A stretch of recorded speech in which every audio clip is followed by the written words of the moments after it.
Hi. I wanted to do an update because I feel very disconnected from you and I wanted to check in and tell you kind of what's going on. Many of you know that October is our month of conscious eating. What does that mean? It just means simplifying your diet in some way that you're very consciously aware. You're making choices that are for the betterment of your health and well-being. So what I'm going to do is every week for the month of October, I'm going to post a video, and the videos are going to address common concerns, just information that I can give you to help set you up for success. I have a guest speaker that I'm really excited for you to meet. You saw her briefly in one of my videos. Her name is Margaret Olsen, and she was the founder and former owner of Mother's Marketplace, a beautiful vegan organic market that we have here that's also a deli. Margaret spent her life dedicated to wellness and nutrition. She counsels people vegan, vegetarian, and omnivores alike. And she does it through information and a very non-judgmental, non-preachy format, which is really beautiful. And when somebody speaks from a place of utter knowing, there's no conviction to convert somebody else. They just share what they know, and Margaret is that kind of very solid teacher. So I'm really excited to share her with you. And she's going to be talking about wellness, green smoothies, about our immune system, about digestion. Many of you wrote in a couple months ago when I first mentioned the cleanse in October, and you have questions. We're going to try to get to as many of those as we can. And I will, this Friday, I think is the first, or Thursday, I'm going to release the first video that will just give you information, resources, and you'll take 2 weeks to decide whether or not you want to join us for the cleanse on the 3rd week of October. And we've put in options so you can join us for 1 day, for 3 days, or for 5 days. And I'll give you a rundown on week 2 of what that looks like. I'm going to be available for you to answer questions, but it's over on Facebook. So I know many of you are going to grumble. Google has all your personal information anyway. So if you don't want a Facebook account, just set up, I don't know, harryscary at whatever, gmail.com, and get an email address, set up a Facebook account. It's super simple. It probably takes 10 minutes. And go find my professional page, Fresh Princess. You can remain anonymous if you want.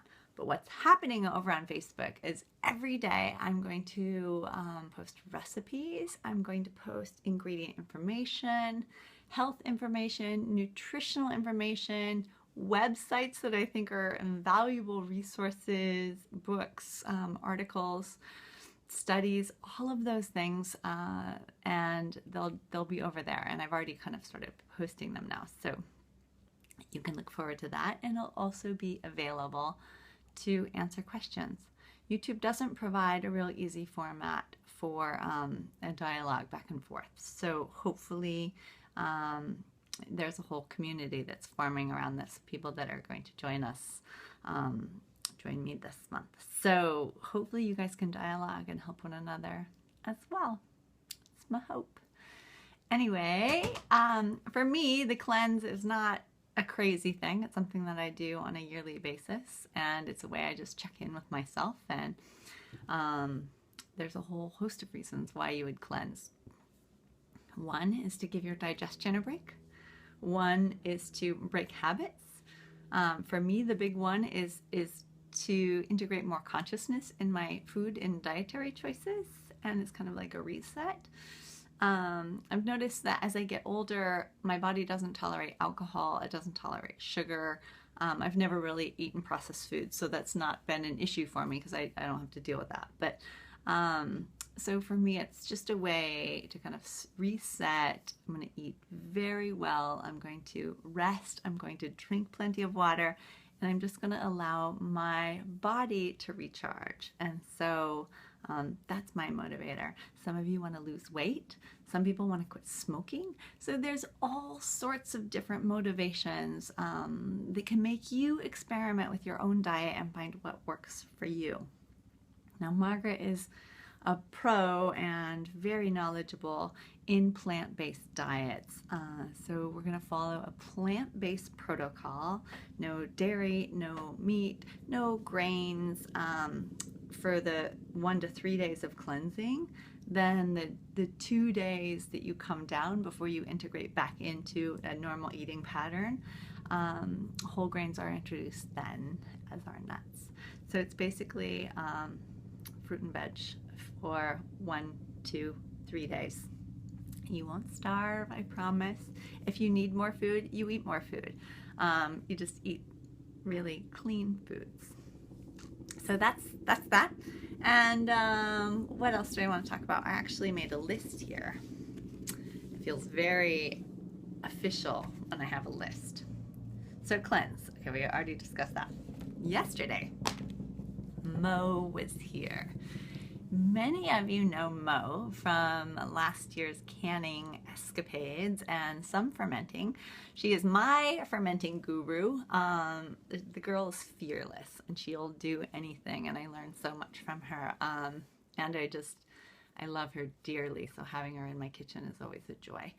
And so we shot some footage. It wasn't really organized because I think she arrived with, 50 or 60 pounds of produce.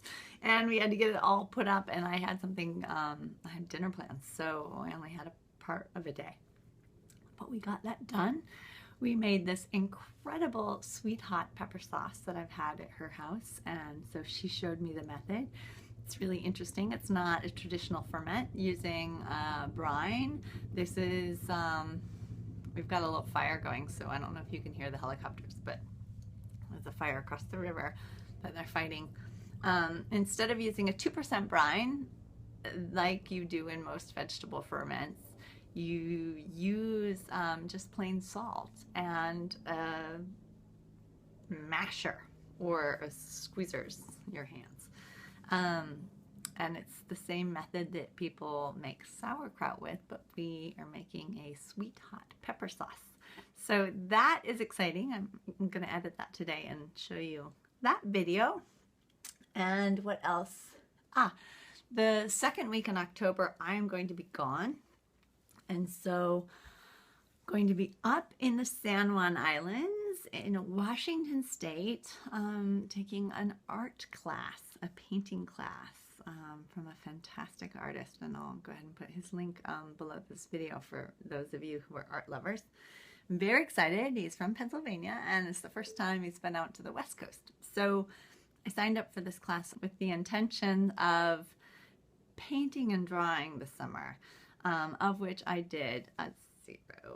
So I'm going into an art class having not drawn or painted for 2 years, and I'm stoked. So what will happen will happen. If it's a disaster, I will learn a lot. And if it's successful, I'm sure I will learn a lot because I have a lot to learn. So that's exciting. What else do I have? Facebook post about depression and existential crisis. I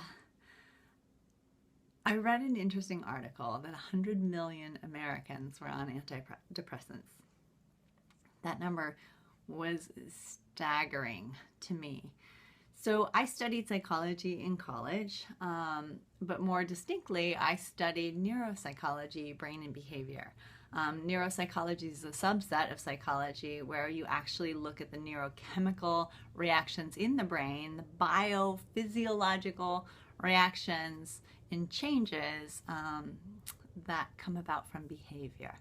So I'm always very interested in psychedelics. I'm very interested in antidepressants. I'm very interested in anti-anxiety medication and how it affects our behavior, how it affects how we think, and kind of how we are human, how we exist in the world. And so I posted a link to the article on Facebook this morning, and it's been so eye-opening to read the dialogue that came out of that.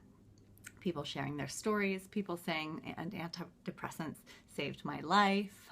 I had a professor once explain antidepressants this way. He said, knowing I was a cook, he likened it to making a pot of soup. So you're making a pot of soup, and basically your brain is the same thing. It is a chemical soup. He goes, a little too much salt and your soup is ruined. The same thing with the brain. You get an increase in one hormone or another, and it can completely change how we perceive the world. And in many cases, those changes can be deadly. When we have pain, when we have darkness, when we have sadness, when we have a period in our life, or we come into a period in our life that's not our norm, where we feel disconnected from our body, there is a lack of consciousness, and we want to get away from the pain, right? We want to like minimize the pain. People take aspirin for like really small little pains because we don't want the hurt. We move away from it. The interesting thing about psychological pain is a lot of times we're running from something that is an unknown. It's dark, it's scary, it's isolating. I feel alone. I feel like I'm going to be consumed by it.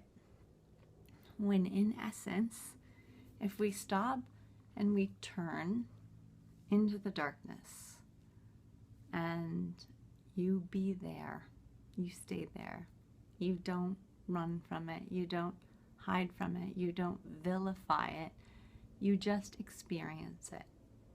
If it's a sadness, if it's a fear, if it's a failure, whatever it is, just to be with it, because this is our teacher. Our sadness is our teacher just as much as our joy is our teacher. When we're happy and when we're joyful, we want more happiness, we want more joy, and so we continue to do the things that bring us joy. Sadness works just the same, except for we don't see it as a teacher. We see it as the enemy, something to run away from. And so we numb and we go running without oftentimes a plan, because we just want to be somewhere else. And when we really just need to be here, presently, mindfully. So the last couple weeks, I've just not felt inspired to share, which is interesting. I've always been a seeker. I've always been a student. I've always considered myself as someone searching, as someone learning. I've never considered myself a teacher. I've never considered myself the one to tell anybody how to live. So it's interesting that I'm actually sharing things from like a kind of teacher perspective. So I freak out every once in a while at the thought of this transition and this reality. How did I get here, and am I qualified? I know a lot about food because I've studied it my entire life. I'm passionate about it. I love it. I've collected the information for none other than me and the people I feed, because it makes me happy. It makes me feel alive, and it makes me feel connected to other people and connected to heritage and culture and past and ancestry and all of this stuff that we manifest through our food culture. I'm also very interested in nutrition, and they kind of go hand in hand. So it's natural that I share what I've learned, because I wouldn't have learned anything if it wasn't for people that shared with me. But saying that, like, I freak out sometimes because I don't really want to be the one teaching. I want to be the one learning, but I'm also so excited about being with you along your journey and along your process, and having light bulbs go on for you guys, and having you break that kind of rut that you get entrenched in and try new things and be very excited about it. That's very, very rewarding for me. So I just wanted to say thank you. And sometimes I'll drop off and not do any kind of like face-to-face videos because I can't. And some days I could do them like all week long, all day, because I just have so much to say. I feel like I'm going to explode if I don't share. So I went through a period of being quiet and reading and introspection and doubting myself and feeling like I don't have a lot to share. And I know that's not true. And I'm not fishing for comments, so please don't even make a comment about that, because I know it's not true. But these are the things that we go through being human, and these are the questions that we have in our mind, and then these are the things that make us all, they level the playing field and put us all on par with one another, because we've all experienced it. So yeah, this was, I was actually going to talk more about the cleanse in this video than any of this other stuff, but I got carried away. So that's it. That's what's on my mind. And I'm looking forward to the art class. I will show you, good or bad, I promise to show you what I come up with. It's going to be, Carlos Russo is an amazing still life artist. And I don't say that lately. I mean, he's incredible, a really fantastic artist. So I'm looking forward to being new and having a beginner skill set and a beginner mind and learning from this very accomplished master. So I'll show you that. And if I'm going out to the San Juan Island, so I'll put together a little road trip video, because it's one of the most beautiful parts of our country. I love it. Yeah, thank you for being here. And when I say thank you for being here, I mean thank you for being present and sharing yourself and watching and supporting the channel and sharing yourself with me, because I would have never thought that I would fall in love with quite so many of you in the beginning. But gosh, I can think of 12 or 13 right now, people, you guys, subscribers, that I love. I feel like we're family that has just never met. I feel like you're my people. So thanks for that. I have the best subscribers. And I hope you guys have a good week. And I will, you'll hear from me on Thursday, Friday, the 1st, whatever day, more about the cleanse. So I hope that you join me and sign up a bogus Facebook account and come over there. I know it's a hassle, but it's a way for us to all interact and be together. So that's your homework. I'll talk to you soon. Bye.